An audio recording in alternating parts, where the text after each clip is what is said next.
Hello and welcome to the AuthorAlly podcast. I am your host, John Ryder, author of the suspenseful thriller Forest Hill Falls, now available on paperback and hardcover through Amazon and ebook through Apple Books and Google Books. If you haven't already, go out and join the new subreddit, AuthorAlly, for the latest on new books, stories, and incredible authors. If you would like to support the podcast and channel, consider giving a donation to help us keep moving forward by going to paypal.me/AuthorAlly or searching for JQ Publishing on Venmo. But enough about me, the channel, or our subreddit. Today we have our guest, JM Zamudio from Oklahoma, author of Memories of You. And I am thrilled to know more about what she's got going on. So let's get started. How are you doing today, Jess? I'm doing just fine. How are you doing today? I am doing excellent. I really appreciate you being here. Your story caught our attention, and I'm so excited to dive in and learn more about the book. Before we get into that, though, tell me a little bit about yourself just as an author and your journey here today. Oh man, what a loaded question. Like that's always so difficult to answer. But I am an independent author. I'm a one-man shop, so to speak. I do everything myself. I do my writing, I do my editing. I do have an English degree, so I do have some experience. I've also interned for literary magazines. I've gone through poetry slams and the whole shebang. So it's not quite my first go around, but it is my first book being published. I love that. First off, English degree. I also have an English degree. I love our English majors. We're a different kind of breed, I would say. So kudos to you. I mean, it sounds like, you're very well versed in what you're doing. And then you wrote this story here. Is this your first official title, or is this sort of like part of something else down the line that you've done? No, so it is my first book. Nice. And tell us a little bit about it. Memories of You. What is it about? As much as you can give, of course. Okay, so it is a historical romance set in the Regency era between a low-born former soldier and a high-class lady that fall in love over the course of the rifle invention contest. He's her brother's best friend, and also with the class differences there's forbidden love. Even back in the day, like you really didn't cross those class lines. If you're low-born, you marry low. If you're high-born, you marry high. So there's so much fighting against their relationship. And I really wanted to, kind of explore that in the Regency era, because I know a lot of them, they do like, dukes, but I wanted something a little bit grittier. Yeah. Interesting, the Regency era. Very interesting time period, and I'm so glad that you wrote about that, because I don't think it's really explored as much as it should be. And I'm just curious, like, what made you want to write about that, the Regency era? So I used to be a farmer, and I was holding a water hose in my hand for 8 hours a day or longer. And when you're doing that, like songs and music, it kind of gets old. You go through the podcast and eventually you're like, okay, I need a story. And for some reason, I stumbled across, Julia Quinn and Bridgerton, and I watched the TV show, and I was like, okay, well, maybe I'm going to delve a little bit more into this. And I discovered Lisa Kleypas, who is my favorite author, and I just completely devoured everything that she wrote, and I fell in love with the time period. I fell in love with, like, the glamour, but underneath, it's still, these human experiences and these, like, family relationships. And that really spoke to me on a deep level. And I was like, you know what? I've listened to enough of them. I was like, I bet I could take this on. I bet that I can try. Because when I first started writing, I thought I was going to write a fantasy, and it's just like it didn't land with me. And I kept trying. I was like, you know what? So I pivoted, and I just fell in love with it. And then Memories of You just kind of like came out of me. Oh, I love that. The fact that you're able to just kind of pivot and like stick your landing there and on a story that really just like resonates with you and obviously with other readers. That's amazing. I think that that's very hard to do. Sometimes people get discouraged when writing. They're just like, it's just not good enough. And then they just like, move on to something else. But you stuck with it and you were able to write this story. So that's amazing. You mentioned that, this is in the you mentioned one of your characters had a rifle contest. Can you take me through that process and like what made you kind of shift the story toward that? Does it have anything to do, I guess, with war or anything, or like why are they making rifles? So it does actually have something to do with war. So back in 1810, there was like the Napoleonic Wars, and this is kind of where I really put fiction in historical fiction, because so with the whole rifle invention contest, like I wasn't entirely sure why I came up with that idea, but I wanted them to have something that was a little dangerous. And it was just like an overall countrywide contest. You know, there's this huge prize money. And more than anything, that's the motivation for my characters, because all of my characters are like, they're completely destitute. So in order for them to make money, this is something that they're good at. They're craftsmen. And they actually have something that's different than anyone else, and they have cartridges. So historically, the invention in Memories of You was actually in France at the time. So I'm pushing it a little bit, but I really wanted, I wanted stakes with danger. And that was one of the ways to do it, is to show it, because it's like there's nothing more dangerous than a gun. Right. Wow. Interesting. Very cool. That's definitely very interesting. I don't know much about rifles, but like I guess this would be the time period where that was sort of being developed a lot more than it had been before. So having a rifle contest definitely seems like that could have gotten you quite a bit of money back in the day. Wow, interesting. So, okay, you wrote this story. Was it inspired by any events maybe in your past, or you just like loved this time period so much that you just wanted to create your own piece of it? So a little bit of both. It Oh, is, you know, kind of, it is inspired by just my interest in the genre, my love for the genre, mhm, but also I kind of wanted, you know, I wrote it in a way that was healing for me. So my main character, Seth, has a post-traumatic stress disorder. And back then they didn't really know. And even now it's such a challenging thing to, you know, kind of discover and to treat. And it's such a heavy burden. So I mhm. wanted to explore that with a character like Seth. Um, and that, like, I was actually surprised at how much that went into it, because at first I thought, you know, just a little bit of his character was going to be into it. And then I didn't feel that I was actually doing former soldiers any justice. I wasn't doing any veterans any justice. So I wanted something that would be able to resonate with people. And so that kind of inspired how heavy the PTSD is with Seth, and how much he deals with it. And then I also have really strained family relationships. So that's something that I also wanted to explore, is because like the Coopers, they love each other so deeply, but they struggle with each other too, because they don't see eye to eye. And so Mm. that kind of inspired, and I just wanted to play around with that. So that's kind of what inspired my story. Wow, interesting. And that's, you know, that's something that cuts deep with people, like the post-traumatic stress disorder. So many people are dealing with that, and hopefully this is something where they can like, you know, resonate with and kind of learn from, and how to other people how learn how other peoples have dealt with that. So I think that's a really important thing for people to kind of learn about. And those that don't know anything about it, like this can be sort of an eye opener to them on how people did struggle with that. That's amazing. Did you have to do any kind of research for that, or like I don't want to, I don't know if that's crossing the line there. I'm Um, just curious, like how did you pick that to be something? Was it just because you were writing about war? I'm just so intrigued. so I actually am a seventh generation sailor. So I spent 6 years in the Navy. I have 24 months of sea time, and unfortunately, a lot of people that I have served with have, you know, have lost their battle with PTSD. And Mhm. so for me, that's something that, you know, it weighs heavy on my heart. So that's kind of why I wanted to explore that a little bit, and not actually like use it as like a plot device, but use it as like the major theme of my story. I wanted to give it the respect that it deserved. Sure. Yeah. Well, hey, first off, we appreciate your service, but that's amazing to be seventh generation. Holy cow, that's really cool. Good for you. And yeah, that's a huge thing that you know I think needs to be addressed more and talked about. I think the more we bring awareness to that, the more we can hopefully make the world a little bit better of a place for people who are dealing with that. So I love that you put that into your story, and it helps you kind of put that into this character. Um, I'm curious, was there a reason that you chose Seth to be the person experiencing this as opposed to some of the other characters? What can you tell me on that front?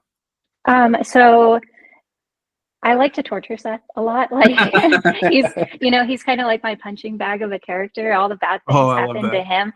But I really wanted, because at that time, like the women characters, you know, they wouldn't serve. That's not something that they would do. Yeah. But I did that for him because in a way that helps with Cassandra's character as well, because she really doesn't understand at the beginning. So Cassandra is my female main character, and she really doesn't understand at the beginning everything that he's going through. And so she kind of like develops over the course of the story compassion and kindness and understanding. And that's something that he had never really experienced, because as he's growing up, he he's trained to be this perfect soldier, and then he goes to war and he has these terrible experiences, and he comes home to the only people that have ever shown him love. And that doesn't necessarily like heal all of his problems, but it makes it so much easier for him to deal with it. And it gives Cassandra like a place, because she's so full of love, it gives her a place to put that love and that compassion. And they both kind of heal with each other from that, because she's also dealing with grief from losing her parents and from being in this, just like she's drowning in her situation. So it's not just so much about him, but it is about her and her ability to love. Interesting. The power of love is magical, I think. It's almost like love can help both of these characters survive, right? Does it feel that way to you? That's how I'm feeling.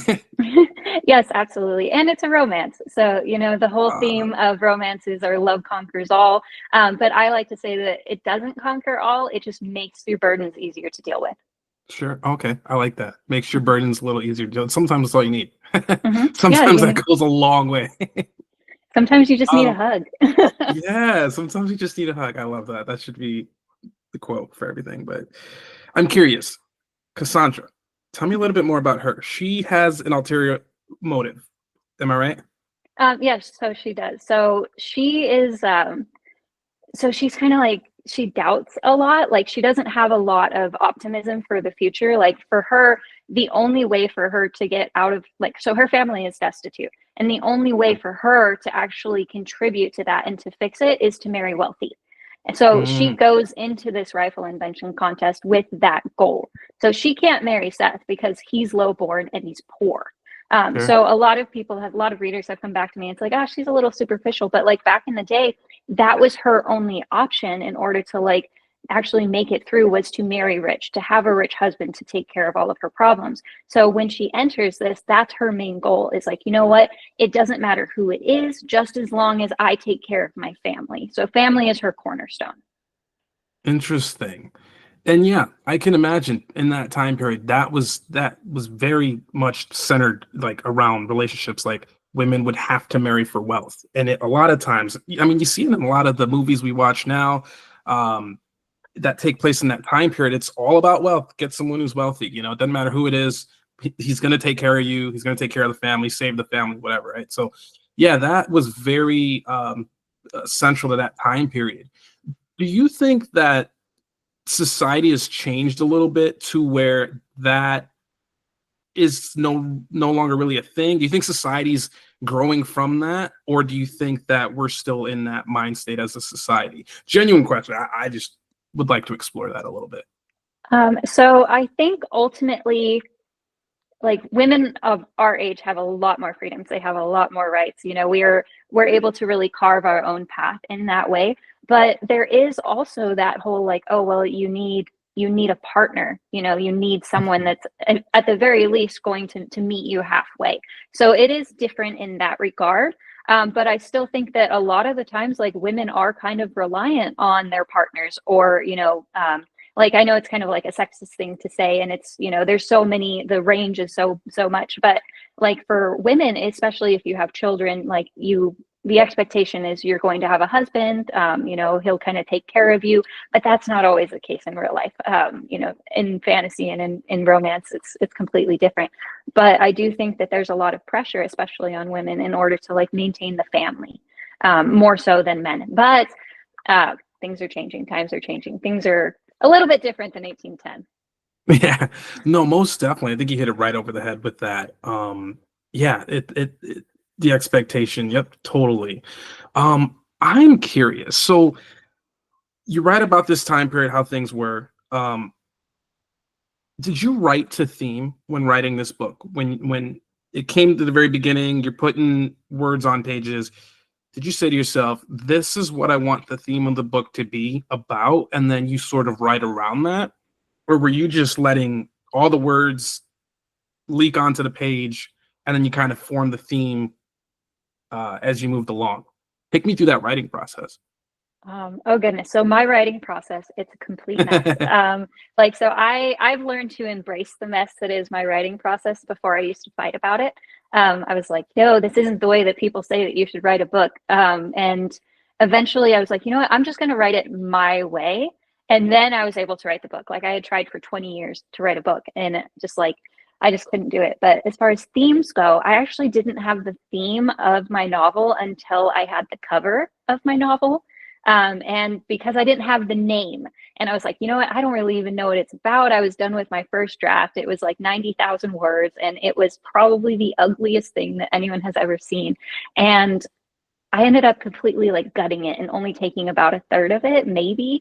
But once I had the cover, and it's this nostalgic type thing, it's this beautiful thing. I was like, okay, I need to do justice to this cover. And so I came up with the idea Memories of You, because my main character, Seth, he actually has a superb memory. And not only that, but my characters are also kind of dealing with varying stages of grief. Almost every single character has lost someone important to them. So it wasn't just, his memories, but it's everyone's memories and the weight of that we all carry. Interesting. And yeah, sorry. No, go ahead. I'm sorry. Were you gonna add to that? It kind of found itself along the way. Found itself along the way. I like that. You seems like you took a lot of notes for this. I'm curious. So you mentioned briefly that you spent almost 20 years trying to write a book. Is there a reason that this one was the one that finally got published? Was the writing process different with this one, or is this the book that you were writing for 20 years? No. So this book actually evolved a lot. So it started off as like this supernatural like thing where, I had wizards and vampires and everything. And I was like, you know what, like, because I was trying to write to market, because that's always, Yeah. oh, I want to write a popular book. I want, and romantasy is huge right now. So I tried to give it at that, but it just didn't stick with me. I was like, you know what, this just doesn't set my soul on fire. And I had tried in various stages to write a book. Like I do have a degree. I went through, creative writing, and like, eventually like I gave up. Like, so for a couple of years I was like, you know what, I don't have it in me to do this. I'm interested in it, but not everyone can write a book. Not everyone should write a book. And I kind of put myself in that camp. But then I went through a really hard time. So I actually suffer from post-traumatic stress disorder myself. And I went through intensive therapy. And I figured that if I could do that if I could pull myself from the darkest moment, from my dark night of the soul, then I could do anything. And I was like, you know what? Life is so short. I'm going to write this book. I'm going to publish this book. It is all out. I'm all in from here. And so I had made these drafts, these 90,000 words of pure trash. And I was like, you know what? I almost gave up for a second time. I'm on my second draft, and I'm just crying to my dad. I was like, you know what? I don't have what it takes. And, he gave me a hug over the phone. He was like, you got this. You maybe need to take a break, but you got this. And so I did. I took about a month off. And then the day after Christmas 2023, I was like, you know what? I have to do this. Like, it's just like, it's been in my soul. Like, so I say it all the time, like, if it's your calling, it'll keep calling you. And it's just this voice in the back of my head that says, do it, do it, do it. And so Christmas 2023, the very next day I sat and I was like, you know what? Every single day I'm going to write. Every single day I'm going to get progress with this. And learning my process was the hardest part about it, because it is so messy, because my brain is fragmented from PTSD. I can't just sit there and pants. So there's planners and there's pantsers, or there's plotters and there's pantsers, and I'm a plantser. So I have to have these little breadcrumbs or stepping stones for me to do. And then after that, I'll be able to like fill them in. But it's not a straightforward process at all. Everything you said was absolutely beautiful. Oh my God, I took so many notes. So you said if it's your calling, it will keep calling you. Oh my gosh, that gave me chills. I love that. That was so great. And I also wrote motivation, determination, bravery, because you went through this and then you were able to write about that. I commend you for that, because that's a really tough thing to do. And the fact that you stayed with it, told yourself, hey, I'm gonna do a little each day at a time until you finally got to the end. Wow. that takes a lot of courage. Like, kudos to you. That's really awesome. I think that's inspiring, because it's so easy to just get stuck in the funk and not want to do it, because knowing it's going to take so much work, it's going to take so much dedication, so much motivation, so much everything. And being able to finally get to publishing something, you're putting your soul on display and allowing people to critique it with 1,000 knives. You did it despite having PTSD. So I just want to take a second to say thank you for being a light of inspiration to others, because that's no easy task at all. So Well, just no, wanted I to say appreciate it. that. And I don't feel like, super inspiring or anything. Like, for the most part, I just, I'm living minute to minute, day by day. But I figure, if it helps even just one person be like, you know what, I can do this. Like, absolutely, you absolutely can. And I always say that, writing isn't a talent, it's a skill. Like, it takes so much work. Like 90% of it is just having your butt in the chair and you're writing. And a lot of people don't realize too that writing sometimes is just reviewing your notes, it's editing. You don't have to have like 1,000 words per day. Like, there's no word count. Writing looks different every single day. But no, I appreciate you saying that. It's really humbling. I love that. Yeah. And I think that people deserve to be told when they're doing something great. So I give you your roses. I give you your roses now. So I just wanted you to know that. And also, I just want to go backwards a little bit about your characters. Were any of your characters inspired by people you actually know, or were these all thought of in your head? And did you have to write any notes particularly on these characters? So as far as inspiration, most of my characters are actually inspired by characters that I've really liked. Like, for Mm. example, Matthew Cooper is very much like West Ravenel from like the Hathaway series from Lisa Kleypas. And so as I'm listening to these audiobooks, I'm like, man, I really like these characters. I feel like I could play. And in a way, it almost feels like fan fiction for me. So I have these characters that I'm more or less borrowing them from someone else, but I'm showing them off in a different way. So you have these, Yeah. character cliches. You have the protective older sister. You have the wounded hero. You have the laissez-faire, devil may care older brother. And what you do on the page is what sets you apart. Like, you can have these really familiar characters that other people are like, oh yeah, I like this, this specific type of character. And so I really played around with that. But there is one person in the book, Lady Valentine Sinclair, and she is based off of a woman that I know named Linda. So whenever I met her daughter, I was working with her daughter, and she invited me over for Christmas dinner one time. And I have spent every single Christmas dinner at her house, like for 8 years, 9 years, almost 10 years.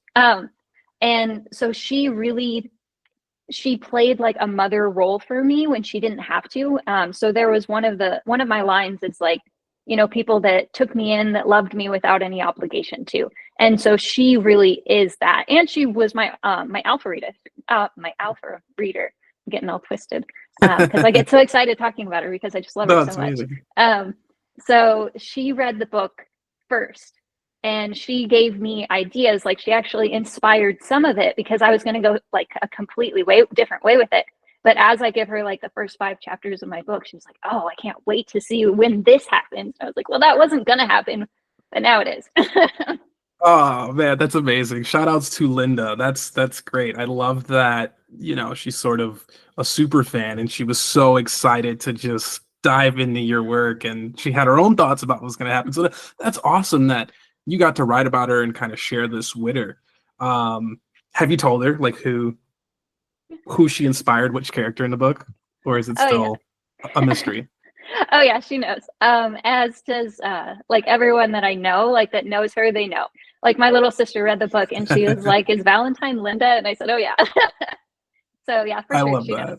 that. That's got to be fun too, about writing about the people you love the most. Like, it's I'm sure when you were writing it in your head, you're thinking about what Linda would be doing, right? Like, Yeah. oh, this is totally Linda.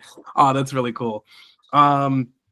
All right, so you have you included Lynn in this book, and then you obviously did a lot of work. Did you enjoy the note process, writing notes down, and trying to get your thoughts organized, or did you enjoy the publishing process more? So I always say like the hardest part for me is raw creation. So Hmm.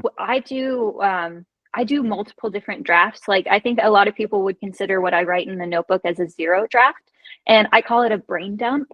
And for me, that is the hardest part, is just taking nothing, absolutely nothing, and making something with it. Because a lot of the times I just have to start with one small idea, and then that idea I can use it to branch off. But coming up with that small idea and then like being like, okay, well, all of these other ideas could fit, but Hmm. not all of them will. So it's a very intuitive process for me.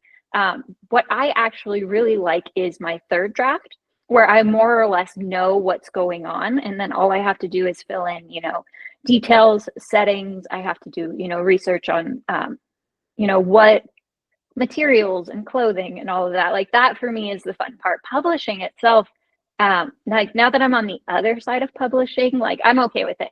I'm making wonderful connections with people. I'm doing TikToks left and right with, middling success. But more than anything, like now that I'm on the other side, I'm meeting other authors and I'm meeting other writers. People that are kind of like taking me seriously, because when I first started writing, everyone's like, yeah, that's cool. Like everyone around you is like, they're supportive, but they don't get it.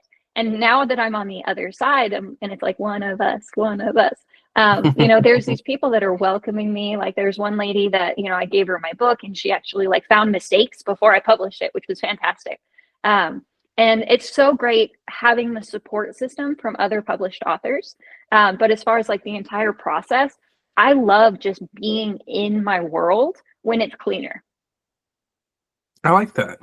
Yeah, being in your yeah. So think about the tech that you used, right? You probably, I think I saw somewhere you kind of post on sticky notes a lot. Um, there it is. Let's see it. All right. And I brought this here just so I can show it too, because it's like, oh, I say it's messy, but it is messy. So I have sticky notes all over my house. I have sticky notes and I basically like, I'll write them because these thoughts will come to me randomly. So my thoughts do not come to me while I'm on the computer. Very rarely. They're almost always coming to me like when I'm in the shower or when I'm doing dishes. Like for some reason, water, when my hands are wet, then the muse is like, but wait. So I have sticky notes scattered throughout my house. And You know, go ahead, I'm sorry. sorry. Go ahead. No, I didn't want to cut you off. I didn't mean to. But yeah, so that's part of my process, is this absolute mess. I love that. I love that you just have things everywhere. I mean, that's a sign that, all the ideas are just flowing out of you. Interesting that you mentioned water. I forget who it was. I was having a conversation. Somebody mentioned that like water is sort of, it represents like a rebirth from the unconsciousness. So like if you're around water, it's a great way to sort of like recalibrate. And when you just said that now, I thought of that. Like, like you're kind of recalibrating, and then you get all your ideas when you're around water almost. So that's very interesting. um, have you ever thought about like using a voice to text, or like say you're on the go and you want to say, hey, here's an idea, and you write it down? Have you ever thought about doing that? Yes, and I actually do. So I recently moved to Oklahoma, and so we moved from Northern California all the way to Oklahoma. So that's, a 3-day drive for us. And I was like, okay, I know I'm going to have these thoughts. I know I'm going to have these ideas. But for me, dictating them, it's the best way to get the raw thought out, but it's not very clean. And I'm not very good at doing it like in a narrative. I'm just like, okay, put this here, put this in chapter 4, in this scene, this, play around with this. And those are my voice notes, but I'm constantly writing. So I actually, if I don't have sticky notes, I do use my notes app in my phone. And if I am going to be in the car, like if I'm a passenger princess, if my husband is driving, I bring my chapter with me. So my computer syncs with my phone. So all I have to do Mhm. is copy and paste it into my notes app, and then I'll transfer it back. So I'm almost constantly working on it. Very solid ideas that you have there. Being able to use all the tech available to you to maximize your, your guess what's the word I'm looking for? To maximize your flow, to be more efficient. You're Yeah, using no. everything available to you. Yeah, exactly. Like there are all of these tools. And now that I know that my process is messy, I'm not afraid to use sticky notes, use notebooks, use a napkin, use whatever that I have, because I know, like I said earlier, my brain is fragmented. So I know that once that thought is gone, it's gone. Like, so I'll be laying in bed with my husband and I'll be like, I'll have something. And I'm like, oh, I have to grab my phone. I have to write this down, because even if I don't use it, like, because a lot of them, I'm like, okay, I don't like this. I don't like that. I have to have that thought down so that I can decide whether or not it's useful. I love to pick authors' brains on like how they kind of do everything, because it's always so different and it's always filled with good ideas. And you've given me a few. I'm going to do the sticky note thing because I think that's something that you can just easily put at your computer and you see it every time and it's right in front of you. Sometimes I get lost in my phone. I do too much screen time. So I'm like, I need to put the phone down. So a sticky note is a good way to circumvent that. I like that. I Yeah. appreciate that insight.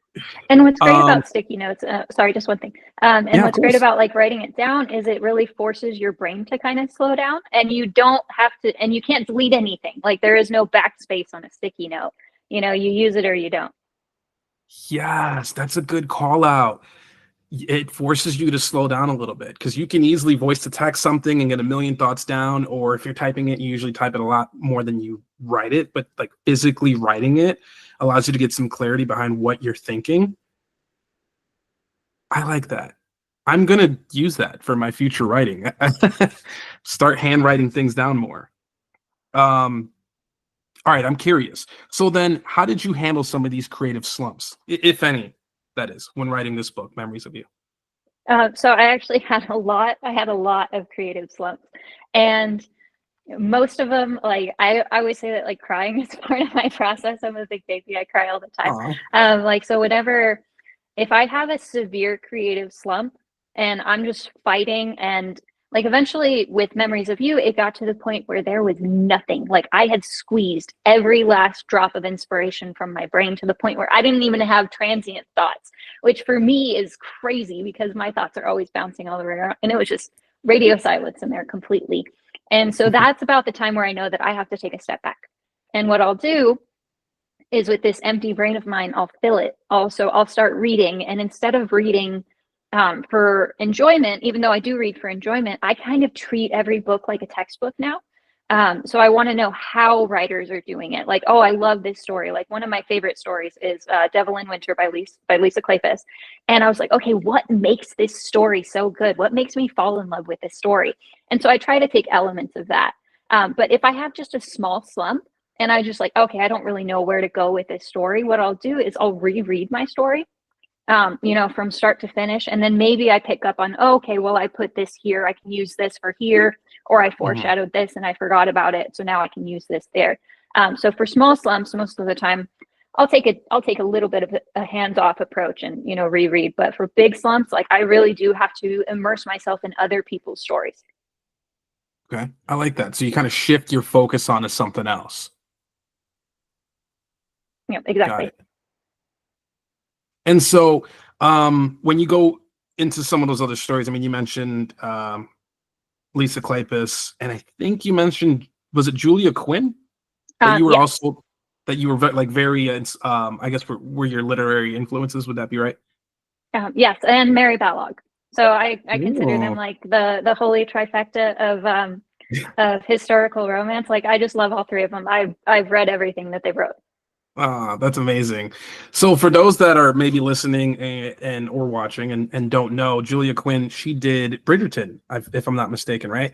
Um, have you ever thought about, or I guess here's a better question. What would be your thoughts on taking Memories of You and making it like a TV show or a movie or something? Would that be of interest to you? Of course.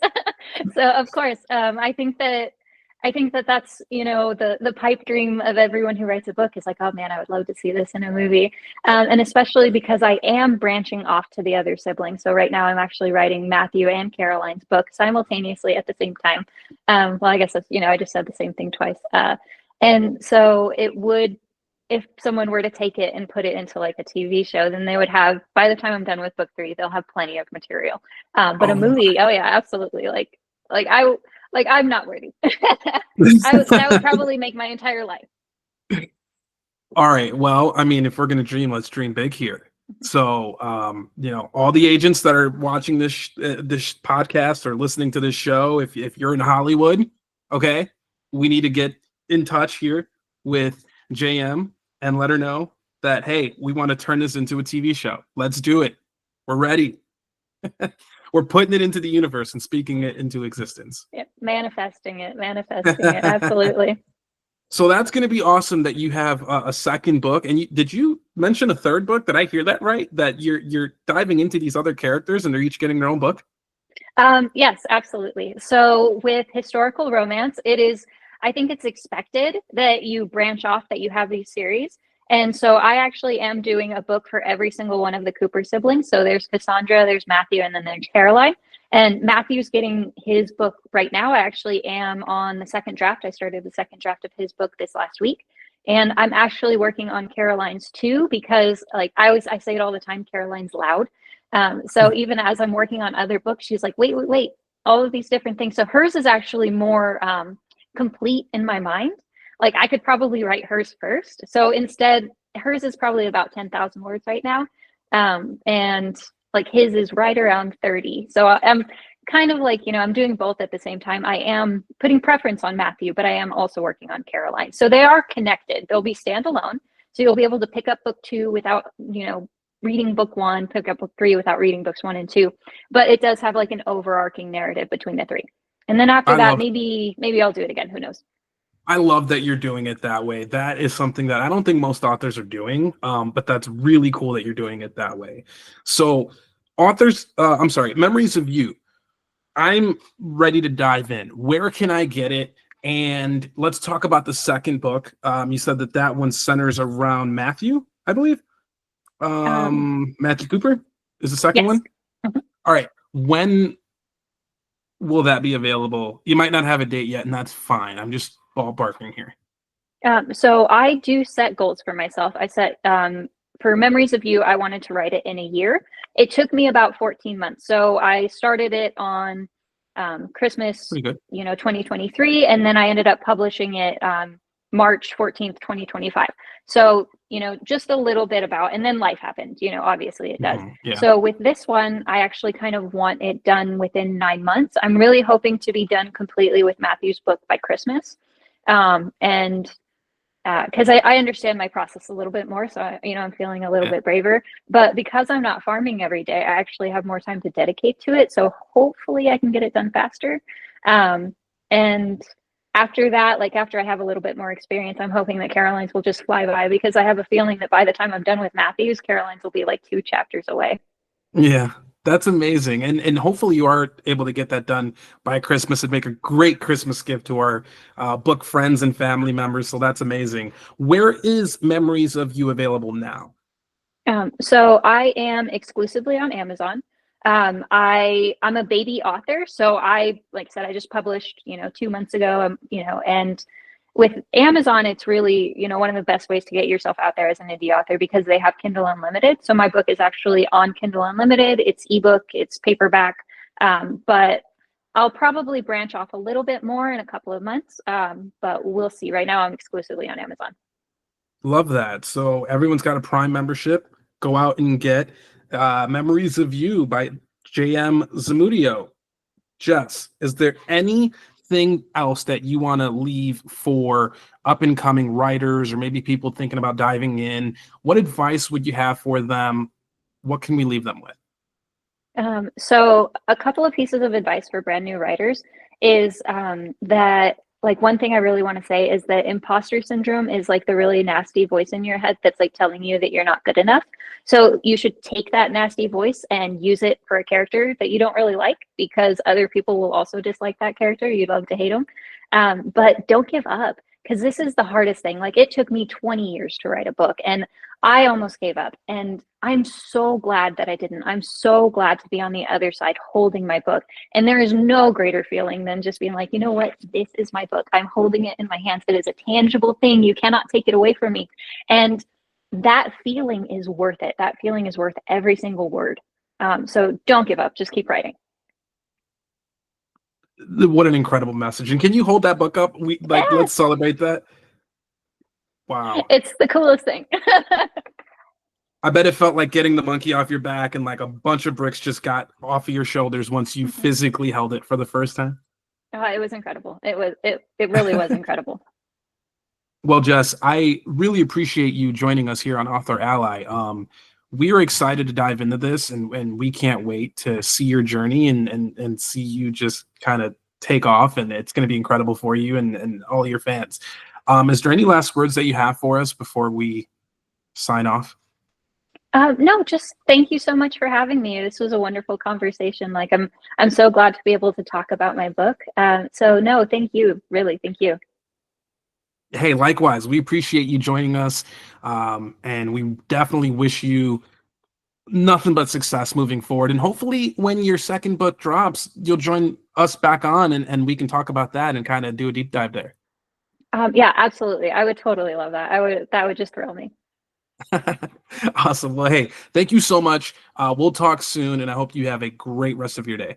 All right, you as well. Thank you so much.